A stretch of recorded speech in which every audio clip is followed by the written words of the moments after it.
오늘 우리에게 주시는 하나님의 말씀은 시편 119장 97절에서 104절 말씀입니다. 내가 주의 법을 어찌 그리 사랑하는지요. 내가 그것을 종일 작은 소리로 읊조리나이다. 주의 계명들이 항상 나와 함께하므로 그것들이 나를 원수보다 지혜롭게 하나이다. 내가 주의 증거들을 늘 읊조림으로 나의 명철함이 나의 모든 스승보다 나으며 주의 법도들을 지킴으로 나의 명철함이 노인보다 나으니이다. 내가 주의 말씀을 지키려고 발을 금하여 모든 악한 길로 가지 아니하였사오며 주께서 나를 가르치셨으므로 내가 주의 규례들에서 떠나지 아니하였나이다. 주의 말씀의 맛이 내게 어찌 그리 단지요. 내 입의 꿀보다 더 다나이다. 주의 법도들로 말미암아 내가 명철하게 되었으므로 모든 거짓 행위를 미워하나이다. 아멘. 이제 정주영 목사님 나오셔서 주의 말씀의 맛이라는 제목으로 하나님의 말씀을 전해주시겠습니다. 하나님 감사합니다. 오늘도 이 시간 우리를 수예배로 불러주시고 하나님 앞에 나와서 주의 말씀을 듣게 하시니 감사합니다. 이 시간도 오직 성령께서 역사하사 주님의 말씀만을 듣는 은혜의 시간 되게 도와주시고 부족하고 연약한 종은 십자가 뒤에 가리워 주시옵소서. 예수님의 거룩한 이름을 받들어 기도드립니다. 아멘. 제가 지금까지 받은 은혜 가운데 가장 큰 은혜는 예수님을 믿고 구원받은 것입니다. 그것보다 더 감격적인 일은 세상에 없습니다. 그러나 만약 누군가가 두 번째로 받은 가장 귀한 은혜가 무엇이냐고 묻는다면 저는 주저없이 이렇게 말할 것입니다. 저는 목사가 된 것이 정말 행복합니다. 그런 일은 절대 없지만 만약 다시 태어나서 어떤 삶을 살고 싶으냐고 하나님이 물으신다면 저는 또 목회자로 살고 싶다고 대답할 것입니다. 저에게는 3명의 아들이 있습니다. 만약 하나님께서 이 아들들이 어떻게 살기를 원하실지 저에게 물으신다면 저는 목회자가 되었으면 좋겠다고 고백하고 싶습니다. 물론 제가 아들을 바치는 서원 기도를 할 마음은 없지만 만약 아들들에게도 제게 주셨던 은혜처럼 너무나 기쁘게 이 길을 갈 수 있다면 하나님께서 그렇게 해주시기를 진심으로 원합니다. 그렇다면 제가 이처럼 목사로 사는 것이 감사하고 행복한 이유가 무엇일까요? 사실 이 세상의 모든 일과 사명들은 쉬운 것이 하나도 없습니다. 하지만 목사로 사는 것도 정말 쉽지 않습니다. 하지만 그럼에도 불구하고 제가 다시 태어나도 목사가 되고 싶고 제 아들들도 다 목사가 되면 좋겠다라고 고백하는 이유는 한마디로 말씀의 영광을 누리는 복 때문입니다. 하나님의 말씀을 연구하고 묵상하고 감격하고 그 말씀을 전하는 것이 하나님이 제게 맡기신 평생의 사명이고 삶이라는 것이 내가 무슨 복을 받아서 이런 사람이 되었나, 내가 어쩌다가 이런 일을 하나님께 부탁받았나 너무나 감사하고 감사합니다. 하나님 말씀 앞에서 감격하고 황홀한 이 고백을 절대로 빼앗기고 싶지 않습니다. 비록 만만치 않은 목회의 길이지만 하나님의 말씀 때문에 의미가 있고 감사가 있고 기쁨이 있습니다. 그래서 하나님께 자주자주 기도합니다. 제 아들들도 하나님 이 은혜를 누릴 수만 있다면 하나님 이 길로 보내주시면 너무나 감사하겠습니다. 저는 이 모든 것이 하나님의 자녀들인 우리 모두에게도 동일하다고 믿습니다. 한 주간의 삶의 현장에서 수고하는 성도님들, 때로는 주일에 그 지친 몸을 이끌고 와서 봉사하실 때 이런 마음이 듭니다. 얼마나 쉬고 싶을까? 얼마나 피곤할까? 그럼에도 불구하고 사랑하는 여러분, 제가 분명히 소망하는 것은 그분 안에 하나님의 말씀에 대한 감격이 있다면 오늘 시편의 저자의 고백대로 내가 주의 법을 어찌 그리 사랑하는지요, 내가 그것을 종일 작은 소리로 읊조리나이다 라는 고백이 그분의 고백이라면 그 모든 피곤함을 이길 수 있는 능력이 임할 것을 분명히 믿습니다. 그분은 그냥 주일날 아침에 늘어지게 자는 것보다 주의 전에 나와서 하나님 말씀으로 새 힘을 얻고 하나님 말씀 앞에 감격하는 것이 정말로 그분에게 진짜로 휴일이고 그분에게 진짜로 안식일이고 그분이 진짜로 살아나는 길이라고 저는 분명히 믿습니다. 여러분, 그래서 이 시간에도 우리가 이 하나님 전에 달려 나온 것이 아니겠습니까? 그런데 불행하게도 간혹 어떤 분들 가운데는 영적인 경고등이 켜져 있는 분이 계십니다. 본인은 잘 몰라요. 근데 아주 심각한 적색등이 켜 있어요. 이런 사람입니다. 더 이상 말씀의 맛을 느끼지 못하는 것입니다. 같은 말씀을 들으면서도 어떤 분들은 은혜를 받습니다. 어떤 분들은 그 말씀을 사모해서 주일날 목사님 말씀을 핸드폰에다가 또 열어놓고 듣는 분도 있습니다. 그러나 어떤 분들은 아무리 설교 말씀을 들어도 하나님의 음성을 들을 수가 없어요. 집에 들어가면 자기도 모르게 그냥 TV 켜고 인터넷에 접속하는 것은 생각할 겨를도 없지만 성경 한 장 열어보는 건 대단한 결심을 해야만 가능합니다. 정말 이거 열기가 너무나 힘든 거예요. 그리고 새해 그 성경 몇 장 열었다고 하더라도 얼마 지속 못합니다. 뿐만 아니라 성경을 알아가고자 하는 성경 공부반이나 모임은 멀리합니다. 나에게는 상관없다는 거예요. 교회에서 그렇게 성경 배우라고 해도 내게는 상관없다고 여깁니다. 여러분, 왜 이런 현상이 나타나겠습니까? 말씀을 알아가는 기쁨을 느끼지 못하는 영적인 중병에 걸린 겁니다. 저는 여러분, 이 가운데 계신 여러분들은 그런 중병에 안 걸리신 분들인 줄을 믿습니다. 근데 그런 분들이 생각보다 많이 있어요. 우리는 갓난아기처럼 순전하고 순전한 마음으로 신령한 하나님 말씀을 사모하기를 소원합니다. 그래서 그 젖을 날마다 먹고 그리스도의 장성한 분량까지 자라나는 놀라운 은혜가 있기를 주님의 이름으로 축원합니다. 오늘 우리가 읽은 본문은 이런 주님의 말씀의 맛이 어떠한지를 우리에게 말씀하고 있습니다. 우리 본문 103절을 함께 읽어보겠습니다. 시작. 주의 말씀에 내게 어찌 그리 단지요 내 입의 꿀보다 더 단이이다. 주의 말씀의 맛이 내게 어찌 그리 단지요 내 입의 꿀보다 더 단이이다. 우리가 이렇게 하나님 말씀의 달콤함을 누릴 수 있다면 얼마나 신나게 신앙생활을 하겠습니까? 여러분, 그런 마음이 있다면 시편 119편을 쭉 읽어보시는 게 참 좋습니다. 이 119편에는 하나님 말씀이 달콤한 이유를 얼마나 구구절절 설명하고 계신지 몰라요. 그러나 여러분, 이 짧은 시간에는 오늘 본문을 중심으로 크게 세 가지로 왜 하나님의 말씀이 그렇게 단가, 하나님 말씀이 왜 그렇게 우리 영혼에 달콤한가를 한번 상고해 보도록 하겠습니다. 첫 번째로, 하나님의 말씀은 우리에게 참다운 지혜를 얻게 합니다. 우리 98절부터 100절의 말씀을 한번 읽어보겠습니다. 시작. 주의 계명들을 항상 나와 함께하므로 그것들이 나를 원수보다 지혜롭게 하나이다. 내가 주의 증거들을 늘 읊조림으로 나의 명철함이 나의 모든 스승보다 나으며 주의 법도들을 지킴으로 나의 명철함이 노인보다 나으니이다. 시편 저자는 하나님의 말씀이 그 자신을 원수보다 지혜롭게 하고 그의 명철함을 스승과 노인보다 낫게 한다고 말씀합니다. 왜 그렇습니까? 하나님 말씀이 우리에게 참다운 지혜를 주시기 때문이라는 것입니다. 그렇다면 여러분, 하나님 말씀이 우리에게 주시는 지혜가 무엇일까요? 여러분, 우리가 성경을 아무리 많이 묵상한다고 해도 수학 공식 하나 배울 수는 없습니다. 하나님 말씀을 아무리 달달 외운다고 해도 자격증이 하나 더 따지는 것도 아닙니다. 그러면 도대체 어떤 지혜가 있길래 원수를 이기는 능력이 하나님 말씀에 있고 내가 지금 배우고 있는 스승보다 인생을 오래 산 노인보다 더한 지혜가 어떻게 하나님 말씀에 있다고 고백할까요?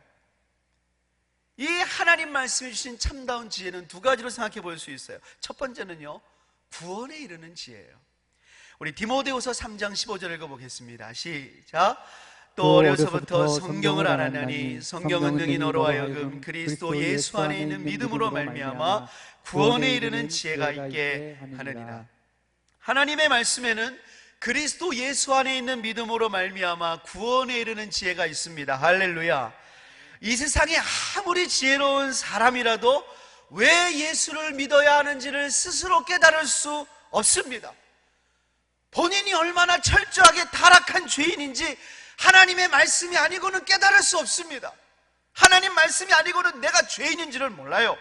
그리고 내가 죄인인지를 모르기 때문에 하나님이 그 타락한 죄인을 위해서 자기 아들을 보내시고 피 흘리시고 죽기까지 희생하셨다는 그 사실이 얼마나 그 가슴에 와닿지도 않아요.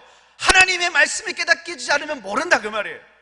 그리고 하나님의 말씀이 아니면 예수 그리스도를 오직 믿음으로 말미암아 값없이 죄사함 받아 하나님의 자녀가 되었다는 이 진리를 도저히 헤아릴 수가 없습니다.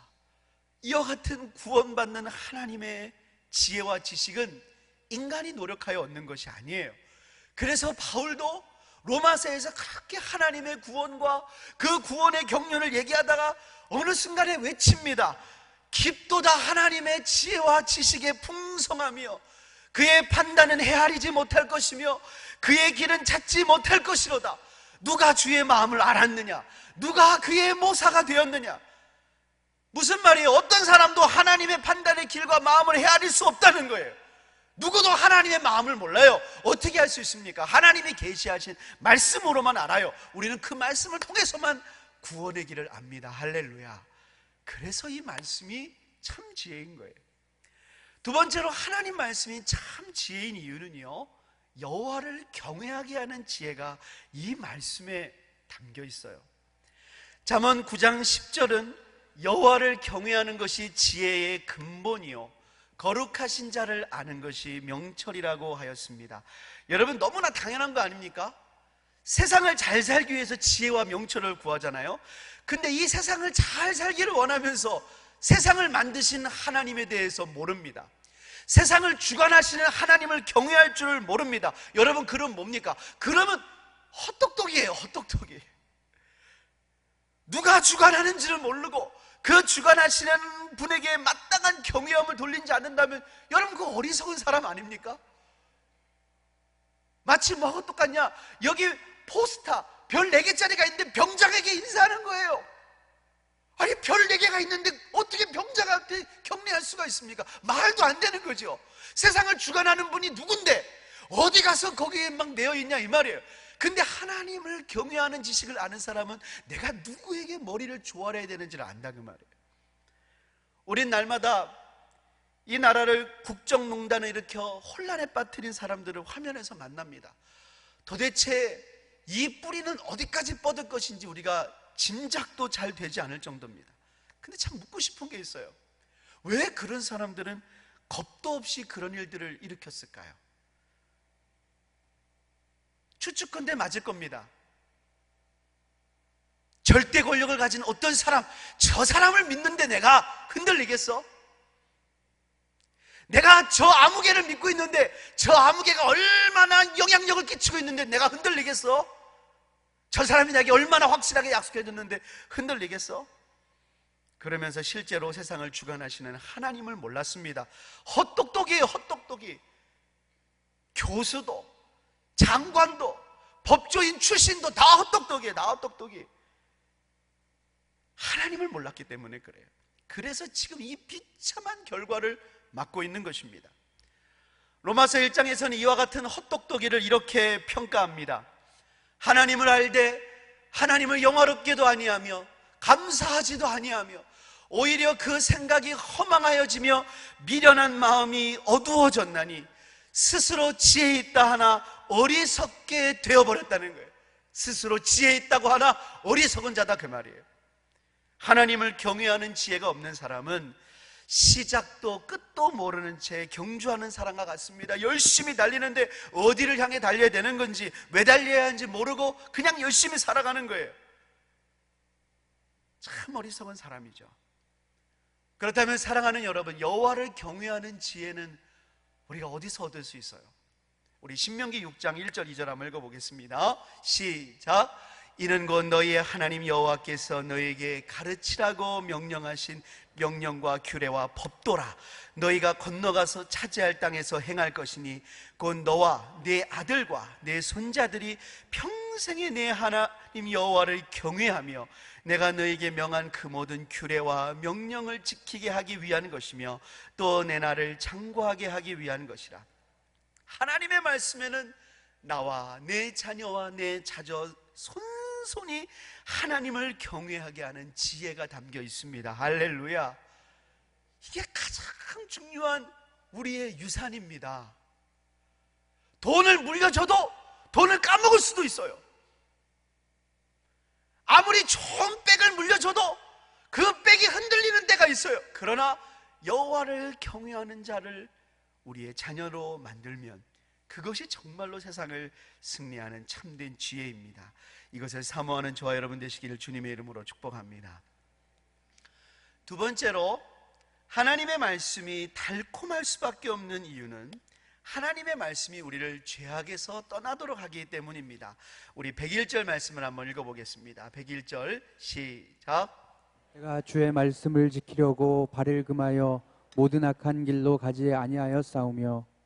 하나님의 말씀이 발을 막아서 모든 악한 길로 가지 않게 하였다는 것입니다. 여기에서 발을 금하다, 이 금하여에 해당하는 히브리어가 카라입니다. 제지하다, 억제하다, 막다라는 뜻입니다. 자, 여러분, 예수 믿는 우리 속에도 우리가 주님 앞에 가는 그 날까지는 여전히 죄로 향하고자 하는 그런 죄의 욕구가 남아 있습니다. 하지만 그런 죄의 욕구가 우리 속에도 있지만 하나님의 말씀은 죄악으로 가고자 하는 그 발을 제지하고 억제하고 막아서게 하는 그 힘이 있다는 거예요. 여러분, 죄악의 욕구가 얼마나 강렬합니까? 알아도 못 이기는 것이 죄악입니다. 거짓말하지 말아야지, 비난내 말을 하지 말아야지, 남의 마음에 상처 주는 말을 하지 말아야지라고 얼마나 많이 다짐합니까? 그런데 여러분 보세요. 자기도 모르는 순간에 습관적으로 거짓말도 하고요, 자기도 모르는 순간에 습관적으로 상처를 주고요, 자기도 모르는 순간에 칭찬 끝에 비난이 꼭 섞여 있고요. 이게 쉽지 않아요. 근데 여러분, 이렇게 넘어가기 쉬운 죄악에, 이 견고한 죄악의 또아리를 해체시키는 능력이 어디 있냐? 좌우의 날선건과 같은 하나님의 말씀에 있어요. 이 말씀이 우리를 하여금 그 죄악의 견고한 사슬을 끊어버리고요, 마지막에는 우리 예수님은 그 좌우의 날선검으로 심판하신다 그랬어요. 말씀이 우리로 하여금 죄악에서부터 벗어나게 만들어요. 이처럼 하나님의 말씀이 죄악을 끊는 능력은요, 좀 더 구체적으로 보면 이 104절과 밀접한 관련이 있어요. 우리 104절 말씀 한번 읽어보겠습니다. 104절 시작. 주의 법도들로 말미암아 내가 명철하게 되었으므로 모든 거짓 행위를 미워하나이다. 하나님의 말씀으로 말미암아 죄악이 끊어지는 이유는 하나님의 말씀이 그를 명철하게 하였기 때문입니다. 좀 전에 첫 번째 대지에서 말씀드렸듯이 하나님의 말씀 우리에게 참다운 지혜를 줘요. 구원에 이르는 지혜를 줍니다. 하나님을 경외하는 지혜를 줍니다. 이와 같은 지혜를 소유한 사람은 죄악의 행동이 예전처럼 즐거움으로 다가오지 않아요. 그 지혜를 얻으면 얻을수록, 그 지혜를 얻으면 얻을수록 죄와는 자꾸만 갈등을 일으켜요. 그전에는 죄를 짓고도 전혀 마음에 불편함이 없었어요. 다른 사람만 안 보면 되지 뭐, 성도들에게 들키지 않으면 되지 뭐, 이 정도였는데 하나님 말씀을 자꾸만 접하면 접할수록 내가 이 죄와 하나님 말씀이 동시에 살 수가 없어요. 견딜 수가 없어요.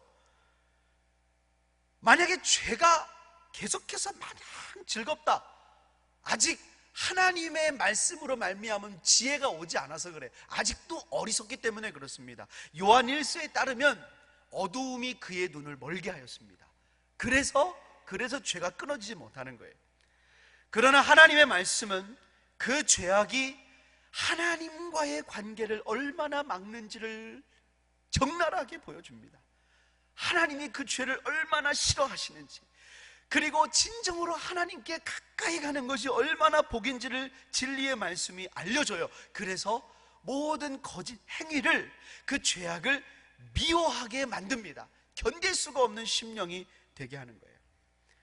그러므로 하나님의 말씀으로 죄악이 끊어지는 거는요, 내가 이 죄가 너무나 좋은데 그냥 율법적으로 이것도 안 하고 저것도 안 하고 막 피하고 이런 게 아니에요. 하나님 말씀이 우리 안에 충만히 거하면, 그 진리의 말씀이 우리를 수술하기 시작하면 죄가, 그렇게 좋았던 죄가 미워지기 시작하는 거예요. 그렇게 죄 가운데 넘어졌던 자신이 역겨워지기 시작하는 거예요. 죄가 미워지고 아파하게 만드시는 거예요. 더 이상 죄와 함께 살 수가 없는 거예요. 그래서 죄가 끊어지게 하시는 것입니다. 시편 19편도 이것을 아주 명확하게 증거합니다. 시편 19편 7절부터 13절을 다 같이 한번 읽어보겠습니다. 시작. 여호와의 율법은 완전하여 영혼을 소성시키며 여호와의 증거는 확실하여 우둔한 자를 지혜롭게 하며 여호와의 교훈은 정직하여 마음을 기쁘게 하고 여호와의 계명은 순결하여 눈을 밝게 하시도다.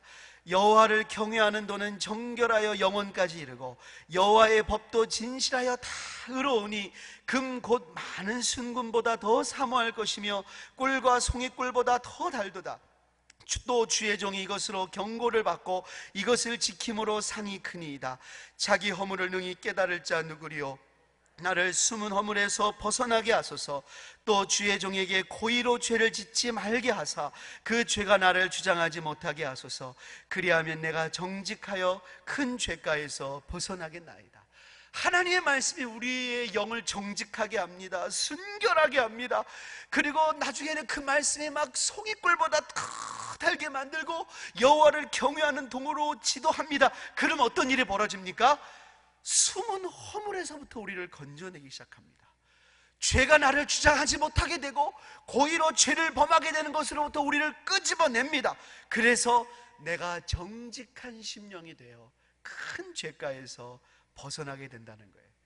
여러분, 이런 놀라운 은혜가 우리에게 함께 하시기를 주님의 이름으로 축복합니다. 죄에서 자유케 되는 놀라운 말씀의 은혜 우리에게 넘치시기를 소원합니다. 마지막으로 하나님의 말씀이 달콤한 이유는, 이 말씀은 주님께서 친히 가르치시는 것이기 때문에 그렇습니다. 우리 102절 말씀 한번 읽어보겠습니다. 102절 시작. 주께서 나를 가르치셨으므로 내가 하지 아니하였나이다. 하나님의 말씀을 통하여 주님께서 우리를 가르치신다고 할 때에 중요한 포인트가 두 가지 있습니다. 하나님의 말씀으로 주님께서 우리를 가르치신다고 할 때 알아야 될 것 두 가지가 있다는 거예요. 첫 번째, 하나님은 기록된 말씀으로 우리를 가르치십니다. 사랑하는 여러분, 우리가 주님의 인도하심을 어떻게 받을 수 있을까요? 나의 삶에 향하신 주님의 뜻을 어떻게 우리가 알 수 있을까요? 여러 가지 방법이 있습니다. 하나님은 상황으로, 하나님은 때때로 어떤 사람을 통하여, 하나님 때때로는 어떤 꿈이나 환상이나 감동을 통해서 우리에게 깨닫게 하실 때도 있습니다. 그러나 사랑하는 여러분, 하나님의 뜻을 인도받는 가장 근본적이고 안전한 토대는 바로 기록된 말씀입니다. 우리는 베드로 사도를 통해서 이에 대한 중요한 교훈을 얻을 수가 있습니다. 베드로 사도는 베드로 후서에서 예수님의 재림이 확실하다는 것을 강조합니다. 그러면서 그는 자신이 변화산에서 예수님이 변모하신 모습을 말씀합니다. 왜 그걸 말씀하겠습니까? 그렇게 변화되신 모습으로 주님이 오신다 이거예요. 자기는 그 영광을 봤다 그 말이에요. 하나님의 나라가 그 왕권을 가지고 임할 걸 자기가 봤잖아요. 그러니까 그 간증을 말하면서 예수님이 이렇게 오실 거라는 걸 그가 생생하게 묘사합니다. 그가 이렇게 말합니다. 우리는 그의 크신 위엄을 친히 보았다. 지극히 큰 영광 중에 소리가 나기를 이는 내 사랑하는 자요 내 사랑하는 아들이요 내 기뻐하는 자라 하실 때에 예수님께서 하나님 아버지께 존귀와 영광을 받으셨다, 이 얘기를 하면서 예수님의 재림이 확실하다는 거예요. 이거 얼마나 여러분 놀라운 간증입니까? 이 간증의 이 스케일 자체가 틀리잖아요. 그런 간증할 수 있는 사람이 우리 중에 몇이나 있겠어요. 근데 여러분, 그가 예수님의 재림에 대해서 그의 그런 신비하고 개인적인 체험의 근거에서만 입증하고 끝내지 않아요. 그 다음에 베드로가 증언하는 말씀을 우리는 주목해서 봐야 됩니다. 베드로후서 1장 18절 19절 한번 읽어보겠습니다. 시작. 이 소리는 우리가 그와 함께 거룩한 산에 있을 때 하늘로부터 난 것을 들은 것이라. 또 우리에게는 더 확실한 예언이 있어 어두운 데를 비추는 등불과 같으니 날이 새어 샛별이 너희 마음에 떠오르기까지 너희가 이것을 주의하는 것이 오느니라. 그는 그 산에서 하나님이 말씀하시는 그 신비한 소리를 들었다는 것입니다. 하지만 그가 경험한 그 황홀한 체험보다 더 확실한 예언이 있다고 그랬어요. 그게 뭔지 아십니까? 바로 이 기록된 성경입니다. 베드로가 경험한 그 체험보다 더 확실한 건 기록된 성경이에요. 이 성경이 주님이 오실 것을 말씀하고 있다는 거예요. 마지막 때에 인자와 같은 이가 오신다고 약속하셨습니다. 이것은 구약부터 약속된 하나님의 예언이에요. 하나님의 약속이에요. 이게 더 확실하다는 거예요. 그 사랑하는 여러분, 우리는 성경을 통해서 우리를 가르치시는 주님의 그 음성을 들어야 됩니다. 할렐루야. 우리가 체험하는 다양한 신앙 경험이 있을 수 있습니다. 유익할 수 있습니다. 복일 수 있습니다. 하지만 여러분, 이것은 언제나 말씀의 잣대로 비추어서 판단해야 됩니다.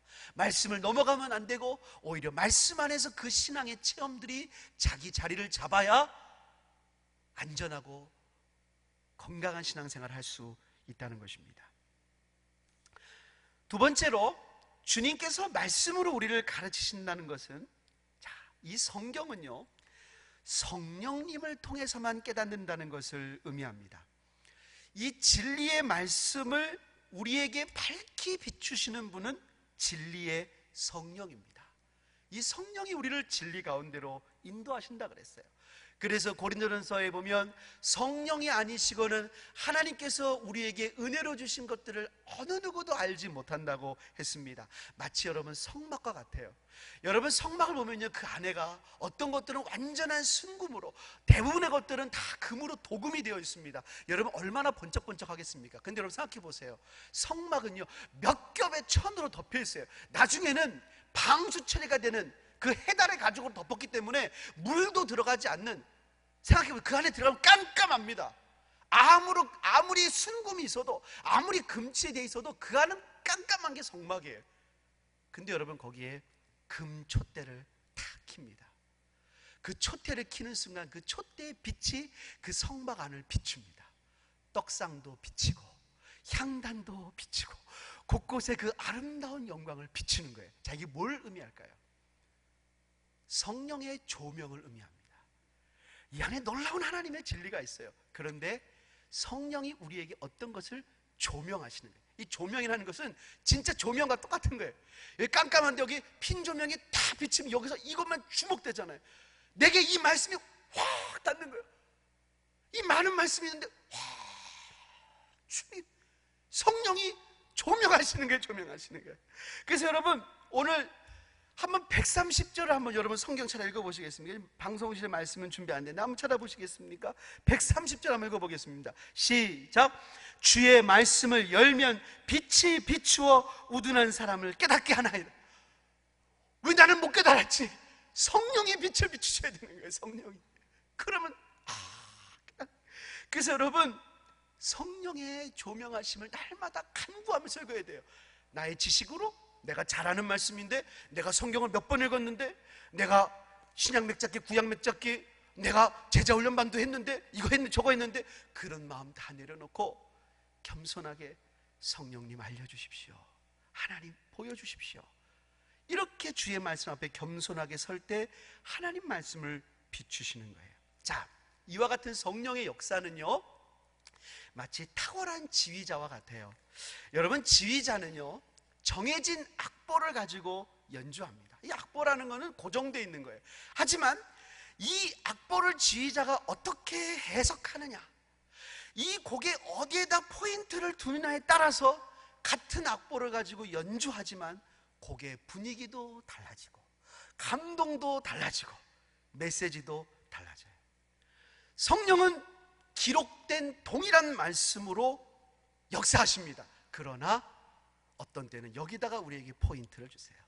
이분에게는 이렇게 감동하세요. 우리의 다양한 삶에 각각에 맞춰 해석하시고 깨닫게 하시고 지도하시는 거예요. 그래서 우리로 하여금 우리의 삶을 인도하시고 주관하시는 주의 진리 가운데로 인도하는 거예요. 이게 여러분, 하나님 말씀 안에, 성령 안에 이런 교제가 있습니다. 사랑하는 여러분, 이 복된 놀라운 교제로 나오시기를 주님의 이름으로 축복합니다. 우리가 날마다 주일날 나와서 하나님 말씀을 들을 때마다 이 놀라운 은혜를 경험하기를 소원합니다.